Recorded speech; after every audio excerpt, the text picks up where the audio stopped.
본 프로그램은 목자의 자취를 되돌아보고자 기획되었습니다. 목자께서 해외 성회를 이루실 때 그 마음을 그 사역에 함께했던 제자들의 증언을 통해 비추어 보고자 합니다.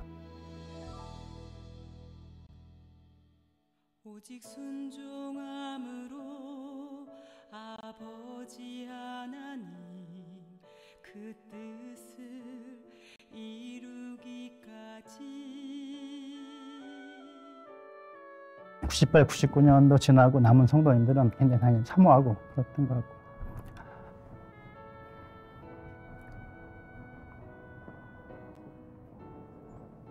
성도들이 목자의 권능과 그런 목자의 그 치료를 체험하는 성도가 거의 없었거든요. 목자를 통해서 믿음이 생기고,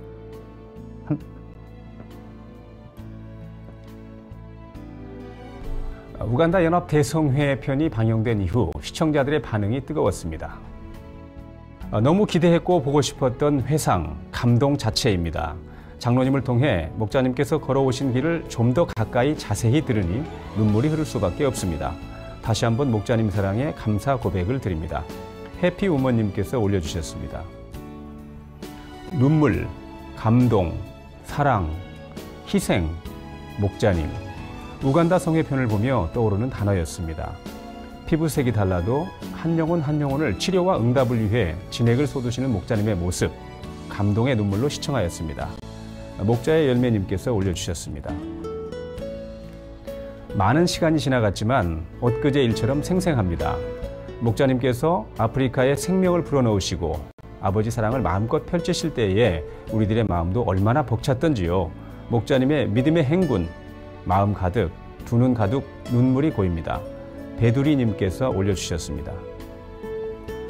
2000년 아버지 하나님께서 본재단에 주신 기도 제목 중 하나가 세계 선교였습니다. 기도 제목대로 놀랍게 나타나는 목자의 권능과 신뢰를 바탕으로 만민은 아버지 하나님의 말씀에 순종하여 2000년 하반기에만 3차례의 해외 성회를 성공적으로 이루어냈습니다. 당시 성회의 실무를 담당했던 빈성건 장로는 그 당시를 어떻게 기억하고 있을까요? 빈성건 장로의 이야기를 들어보시겠습니다.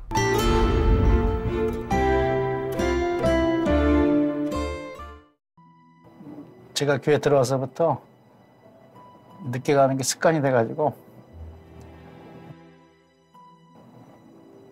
낮 시간에는 외부 업무가 많아가지고 사람들 만나고 전화도 많이 오고 그러느라고 서류적인 정리를 다 못해가지고 철회 끝나고 밀린 서류 정리하고 결제하고 또 신문을 매일 보는 게 있는데 신문 보고 스크랩하고 그리고 메일 확인하고 그리고 들어갑니다.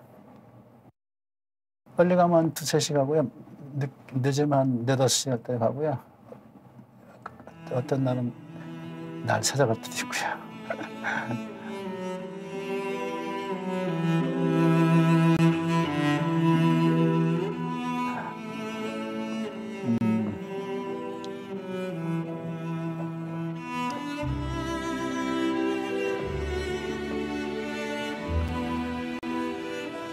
지금 같은 때도 보고 싶고요. 혼자서 있을 때가 많거든요.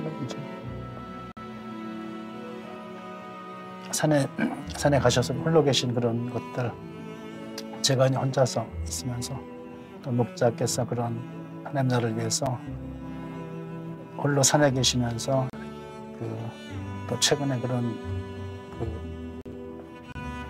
하나님 숙제 풀고 하시는 그런 일들 생각할 때 너무 많이 뵙고 싶습니다.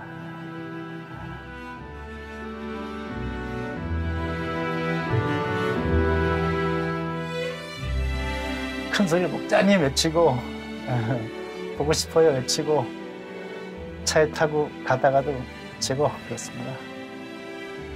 저희가 이제 목자를 가까이 모신 지가 지금 한 20년이 넘었는데 제가 92년도 이제 거의 초신자 때부터 이제 들어와서 기획실장 하니까 저 나름대로 열심히 한다고 해도 다닐 곳이 얼마나 부족한 게 많았겠어요.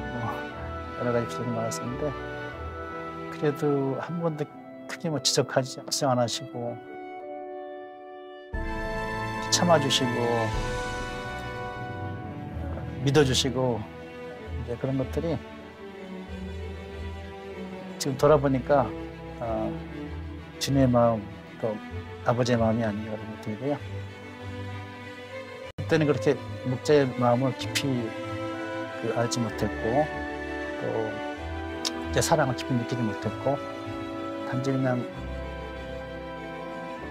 일만 열심히 하는 데인 줄 알고 열심히 일은 한 것 같은데 목자의 마음이 맞게 그렇게 했는지 지금 봐도 굉장히 제가 많이 부족했던 것 같고 그럼에도 불구하고 이제 믿어주시고 참아주시고 항상 할 수 있게 길을 열어주시고 그런 거에 대해서 제가 마지막 때 생명다에서 모실 분이다 마음 붙였고요. 98, 99년 된 그런 내가 생명다에서 지켜야 되겠다 하겠습니다.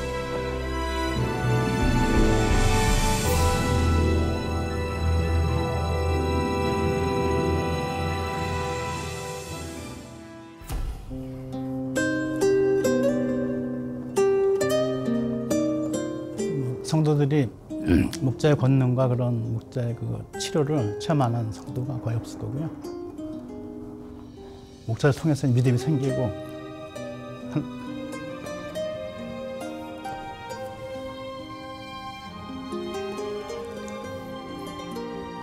저부터도 그렇고요. 어떤 목자를 통해서 이제 그런 믿음의 체험을 하고 치료의 체험을 하고 그런 체험들이 다 목자를 마음에 사랑할 수 있는 그런 게 된 것 같습니다. 98, 99년도 지나면서 남은 성도님들은 진짜 목자를 사랑하고 생명다 지키겠다는 그런 각오로 했던 것 같습니다.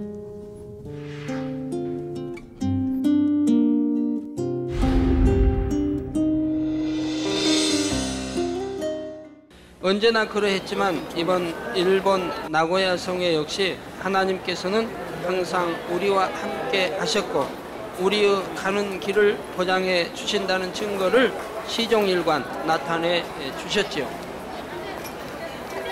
저와 선교팀 중 일부는 성회 준비를 위해 성회 전날인 13일에 먼저 일본에 도착했는데 우리는 도착하면서부터 하나님께서 성회를 위해 어떻게 역사하고 계시는지를 느낄 수 있었습니다. 바로 성회가 열리기로 되어 있던 나고야에 큰 비가 내려서 도시가 물바다가 되었던 것입니다. 성회가 14일부터 시작인데 그 전날, 당연히 도착하는 날 도착할 때부터 날씨가 맑아져가지고 성회 기간 동안 맑은 날씨 속에 큰 기사로 이렇게 역사해 주셔서 그 도시에 비가 왔다고 하는 그런 흔적은 저희는 도저히 찾아볼 수가 없었고 아주 깨끗한 잘 정돈된 도시인 것을 볼 수가 있었습니다. 또한 그 후로도 성회를 마칠 때까지 하나님께서는 계속하여 좋은 날씨를 허락해 주셨습니다. 서울은 또 어떠했나요? 제가 서울을 떠나던 날 오후에는 하나님께서 서울 하늘에 대형 쌍무지개를 나타내 주셨지요. 이를 본 많은 성도님들이 기뻐하며 일본 성회를 통해 나타나게 될 하나님의 놀라운 역사를 더욱 확신하게 되었다고 합니다. 제가 우간다에 갈 때 하나님께서는 많은 표적으로 하나님께 영광 돌리게 역사하겠다고 하셨습니다. 근데 이번 일본 성회는 권능으로 역사하시겠다고 했습니다.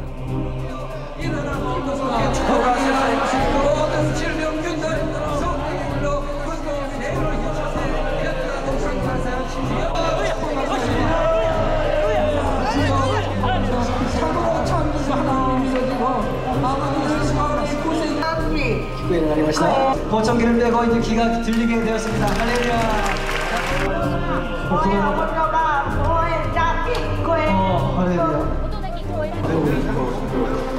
네, 귀가 안 들리는 쪽인데 이 귀가 들리기 시작하고 그리고 성령이 들리면서 너무 뜨거운 되었습니다. 자, 그래서 할렐루야.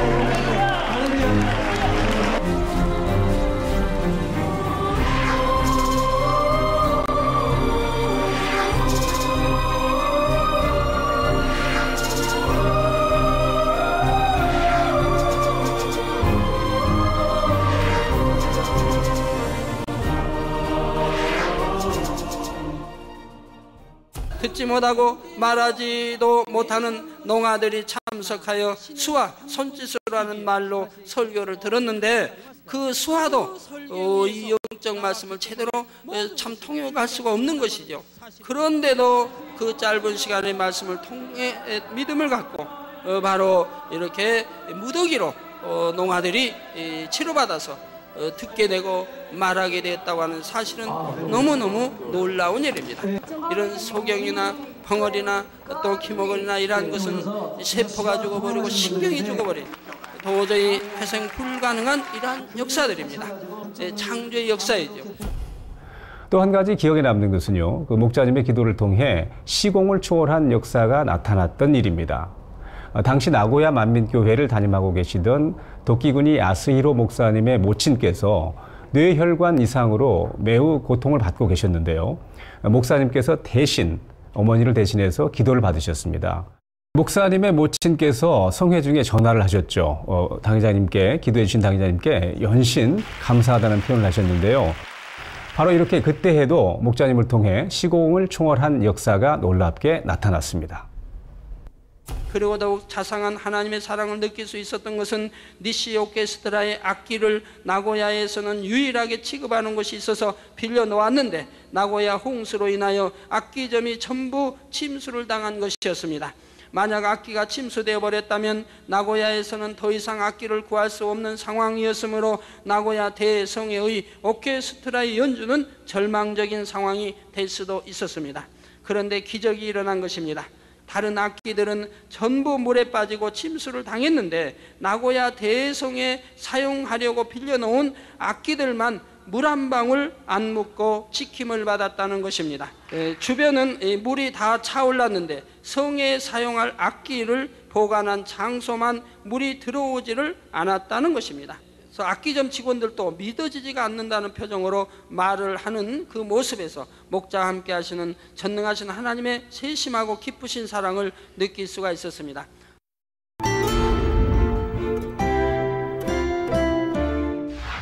이게 저도 최근에 다시 한번 봤더니 나고야 미라클 컨벤션이더라고요. 그러니까 그때부터 미리 예지하고 미라클, 기적의 집회라고 그 미라클, 저희들이 보통 이런 표현을 쓴 적은 많지 않은데 일본에서 이렇게 미라클 집회한다. 이건 아마 좀 기적인 것 같아요. 그래가지고 기적을 본부적인 기적을 봤죠. 그래가지고 마지막 날 말씀하신 대로 13명의 농가가 참석해서 10명이 치료받는 그런 놀라운 그런 권내 역사를 나타낸 하나님의 영광을 들렸고요. 저희들이 지금 듣는 그 재창조 역사죠. 그게 이제 그러니까 재창조가 지금만 있는 게 아니고 그러니까 개척 때부터 계속 재창조 역사가 있었더라고요. 목자에도. 목자 하나님은 저희들 같은 마지막까지 영광을 받으시고 또한 목자의 그 기도와 목자께서 마음에 품으셨기 때문에 그런 놀라운 치료 역사, 권내 역사 나타났다고 생각하고요. 하반기만 3번의 그 성회를 치르다 보니까 저희들이 미처 꼼꼼하게 잘 챙기지 못한 그런 분야가 있었던 것 같습니다. 현지에서 다 우리 선교사들이 많았기 때문에 뭐 잘 준비했거니 하고 이제 갔는데 너무 그 첫날 모임에 적어가지고 이럴 때도 있네 그렇게 생각했고요. 저희는 당연히 가면은 무조건 이렇게 많이 모이고 다 그런 건 줄 알았었는데 그 일꾼들이 더 잘 챙기고 다 점검해야 되겠다 그런 마음이 들었고요. 마지막 날 그런 큰 권내 역사 때문에 저희들은 굉장히 크게 안도했다 그럴까요? 그런 목자님 때문에 저희들도 무사히 돌아올 수 있었지 않나.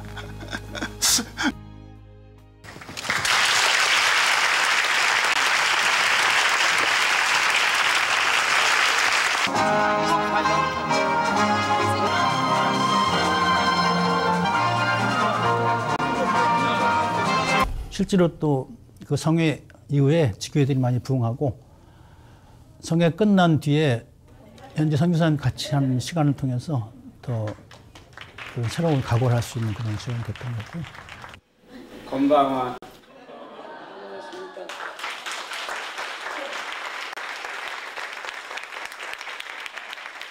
그 만남을 통해서 서로 힘을 받고 선교사들 하는 말이 일본은 어렵다. 일본은 한 명이 뭐 100명이다. 뭐 이런 식으로 말씀하셨는데 담임이 그게 아니다. 하나님의 권능으로는 못할 게 없다. 이렇게 그런 믿음을 심어주셨고요. 그런 권능을 보고 본인들도 할 수 있다는 그런 자신감을 얻었던 것 같습니다.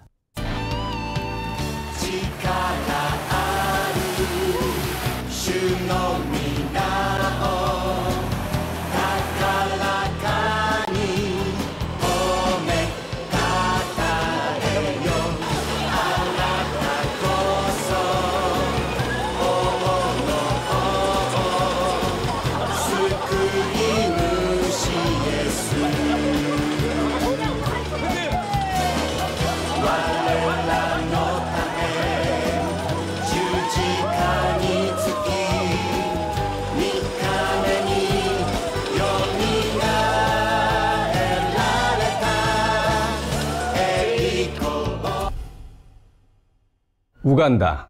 일본에 이어 10월에는 이슬람 국가인 파키스탄에서 성회가 열렸는데요. 파키스탄 성회는 기독교의 적대적인 이슬람 국가에서 성회가 열렸다는 그 자체만으로도 의미가 클 뿐 아니라 이슬람교의 주축을 이루는 아랍 민족에게도 선교의 포문을 열었다는 데 큰 의미가 있습니다. 대반전의 성회라 그럴까요? 네, 그러니까 처음에 갈 때는 굉장히 기대를 하고 갔거든요. 근데 문이 닫히면서 한번 반전이 일어났고요. 또 이제 문이 닫힌 지 불과 뭐 한두 시간 안에 또 열리는 것도 또 굉장히 반전이거든요. 결과는 뭐 성령의 폭발로 나왔고요. 상상 이상 인원이 모여서 권능 역사, 치료 역사 많이 나타났고 첫 해 성회치고는 굉장히 그 고무적인 성회고 크게 하나님께 영광을 돌렸고 성도들한테 큰 힘이 된 그런 성회고요.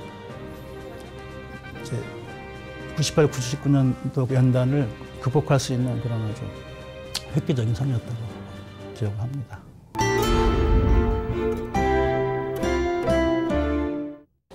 이제 한 20여일 있다가 갈 파키스탄은 회개국가고 해서 굉장히 기독교가 들어가기 어려운 나라고 전파하기 어려운 나라입니다. 기독교를 전파하면 핍박을 받게 돼 있고 또 기독교를 믿으면은 직장부터 해서 많은 어려움을 당하게 됩니다. 그런 나라에도 저는 이제 가게 되는데 가서 다른 데 가면 창조주 하나님을 증거한대. 그들은 창조주 하나님을 알아요. 알라신을 찾는데 그것도 곧 하나님이거든요. 그래서 창조주 하나님을 제가 증거하는 게 아니라 첫날 첫 시간부터 예수가 누구인가에 대해서 증거하려고 합니다. 하나님 아들 예수, 그들이 싫어하는, 그들이 좋아하지 않는, 저는 예수가 우리 구세주이시다고 하는 것을 첫날부터 강하게 증거하려고 이렇게 다시 수정을 했습니다. 왜요? 깨트려야 되니까요.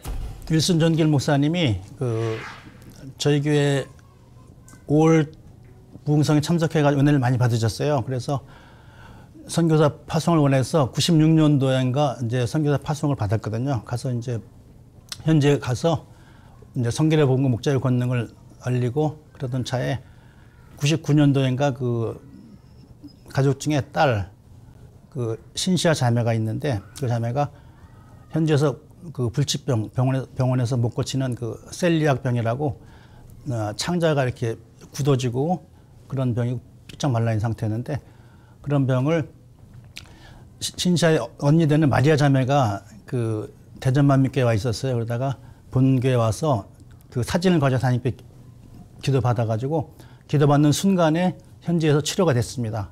그걸 통해서 이제 윌슨 전길 목사님이 큰 믿음이 됐고 이제 그러한 것들이 성회를 요청할 수 있는 그런 배경이 되지 않나 보고요. 그런 치료받은 소식들이 또 널리 전파가 됐고 또 대전만민 길태식 목사님이 그 당연 성회 전에 가서 손수건 집회한 그런 경험도 있고 하니까 그걸 통해서 이제 목자의 권능이 좀 많이 알려진 상태고 그날 기독교에서는 당연히 굉장히 사모하는 그런 상태였습니다. 파키스탄을 가기 위해 저희 선교팀 일행은 홍콩과 방콕을 경유해야 했습니다. 그런데 저희 선교팀 일행이 홍콩에서 방콕으로 향하던 중 하나님께서는 비행기 창밖으로 4중 원형 무지개를 보여주셨지요. 지난번 우간다 성회 때는 3중 원형무지개를 보여주시고 성회를 놀랍게 보장해 주신 하나님께서 이번에는 언약의 징표로 4중으로 된 원형무지개를 보여주신 것입니다. 그러면 왜 4중 원형무지개를 보여주신 것일까요? 그것은 먼저 하나님께서 저를 통해 나타내시는 권능의 4단계를 의미하는 것입니다. 또한 바로 이번 성회가 총 4일 동안 열리게 되는데 그 4일 동안 하나님께서 보장해 주시겠다는 의미가 있는 것이지요. 이처럼 성회 전에 이미 하나님께서는 언약의 징표를 보여주셨고 이를 통해 우리 선교팀은 우리와 동행하시고 보장하시는 하나님을 다시 한번 확신하면서 든든한 마음으로 파키스탄의 라호르에 도착하였습니다. 그날 기독교계에서 초청하고 기독교 머리가 준비 현장이었기 때문에 환영도 굉장히 대대적이었고 환영 인파도 많았던 것 같고요. 그래서 공항에서부터 굉장히 인파가 많아서 원래는 공항에서 도착 성명 발표와 간단한 기자회견이 준비되어 있었습니다. 그런데 워낙 많은 인파가 갑작스럽게 몰려들자 저의 안전을 위해 준비위원회 측에서 고용한 파키스탄 측 경호원들이 저를 급히 피신시키는 바람에 호텔에 도착해서야 일부 기자들을 만났고 간단한 사진 촬영만을 할 수가 있었습니다.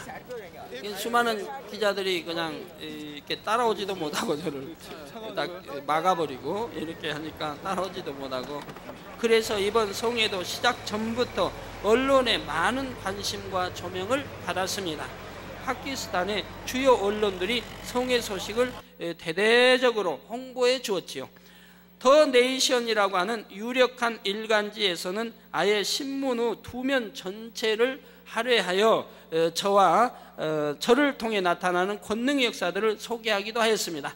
사실 준비위원회 측에서는 포스터와 플래카드 등을 이용한 대대적인 홍보 작업도 준비를 했는데 회교도들의 방해로 인해 계획한 만큼 이루어지지를 못했죠. 붙이면 띄어버리고 찢어버리고 이렇게 한다고 합니다.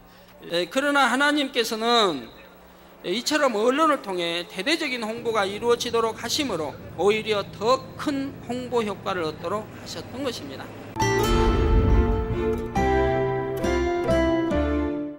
환영회의에서 있었던 일인데요. 당회장님께서 처음 그 회교권의 성회를 나가는 그런 상황이셨습니다. 또 여러 가지 그 테러의 위험도 있었고 사실 그 염려되는 부분도 없지 않아 있었습니다만은 그 첫날 그 환영회에서 그 놀라운 일을 겪게 되었습니다. 파키스탄의 문화부, 체육, 청소년, 소수민족 관광부 장관이신 트레슬러 장관이 참석하였지요. 또한 파키스탄은 4개의 주로 구성된 연방정부인데 그 중에서 가장 큰 주인 편잡주의 법무부 장관도 참석하였습니다. 하버드대 출신인 전 대법원장도 참석하였습니다. 이 밖에도 파키스탄의 주요 인사들이 많이 참석했는데 정말 놀라운 일은 파키스탄 회교도에 머리급 되는 사람이 참석했다는 사실입니다. 그 역시 그 지역 회교도의 최고위원이라고 하는 이 사람은 저명한 학자로도 알려져 있었지요. 그런데 이런 사람이 단순히 만찬에 참석하기 위해 온 것이 아니라 저에게 기도를 받기 위해 왔다는 것입니다. 파키스탄 나라의 그 성격상 워낙 그 가난과 질병이 많은 나라니까 회교도 수당이라 할지라도 본인의 아픈 걸 치료받을 수 있는 그런 방법이었고 목자의 그 권능을 아마 사모해서 왔지 않았나 봅니다. 회교도는 기독교인들과 접촉하는 것조차 엄하게 통제하고 있는데 그럼에도 회교도의 머리가 제 앞에 나와 기도를 받았다는 것은 그분에게 있어서 큰 결단이 필요한 일이었던 것입니다. 그러나 하나님께서 역사하시니 이처럼 놀라운 일도 일어났던 것입니다. 파키스탄의 그 목회자들이 한결같이 말씀해요. 이건 상상할 수 없는 놀라운 일이다. 어떻게 이런 일이 일어났는고라고 말씀들을 하고 계셨습니다.